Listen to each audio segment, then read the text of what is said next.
I remember I was like Snapchatting my friends, like, oh, it's a boy, like what should I name him? I named her Olivia Gwen. I was freaking out about all these little things that I had to manage about this like newborn's life. Neil had a really big interest in math and science. She plays piano and she's like first chair for violin and she's like everything that I wanted to be. I played a lot of sports growing up, and so like when Carly decided to stop playing sports really early on, I was like, no way. These emotions that the program gives you are really raw and they're things that you actually experience in real life.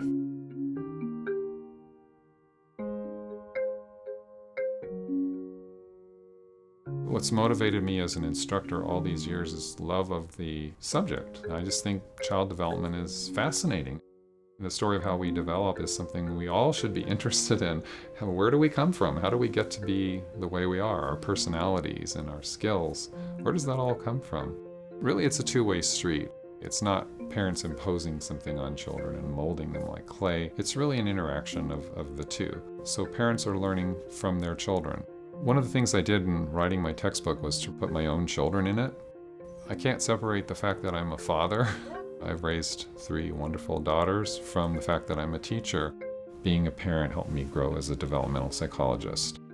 The dynamic child is really important to us because it's the first Revel course in psychology that's built according to this principle of anchored instruction. So it's one integrated experience for students where they start off every unit by doing something, raising their child, having an experience, engaging in something that reminds them of the real world, and then they learn the content that's associated with it in an integrated, really seamless platform. I feel that the Dynamic Child book and the Virtual Child combination is unique. From the beginning, the concept of the Dynamic Child was that it would be meshed with the Virtual Child. I think one of the things that I'm most proud about is the emotional connection that the student has with raising their child and with the material. Creating an emotional connection ultimately benefits learning. One of the things that I've really, I hold near and dear is the idea that students should be motivated and learning should be fun. It's always been fun for me to study child development, so I wanted to bring that into the Virtual Child as well as into the Dynamic Child. I'd actually heard about Dr. Manis's class. A lot of people on campus talk about it. They're like, oh yeah, there's this really cool class. You get to raise a virtual baby. So a lot of people want to take it. It's like very popular. My friends were actually the one who introduced this psychology class to me. They told me that the course was a little bit on the hard side, but that the professor was very invested in his students and passionate about the subject. Since I wanted to become a teacher in the future, I thought this class would be very beneficial for me. Through his textbook, I was surprised that I like it that much. I've never actually used the e-textbook before, so this was a new experience for me.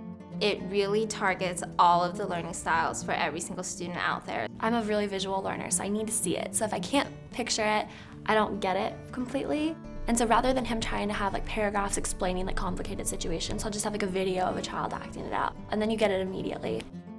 My virtual child was kind of an online simulation where each student played a parent. You had a lot of different circumstances, so it was really cool to see how the psychology of the choices we made in this simulation affected the actual outcome of a child.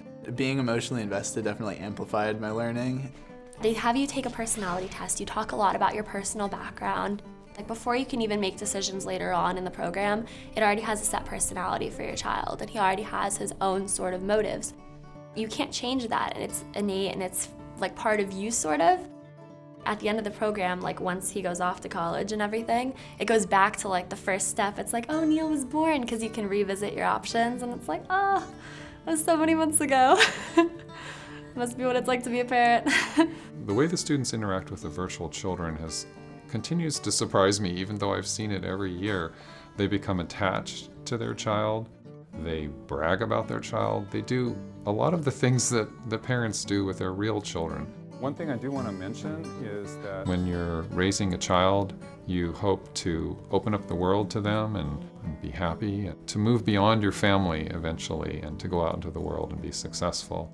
And I think that's what you want as an instructor as well. And I feel that I want my students to have taken something away from this class that will live inside them for a long time.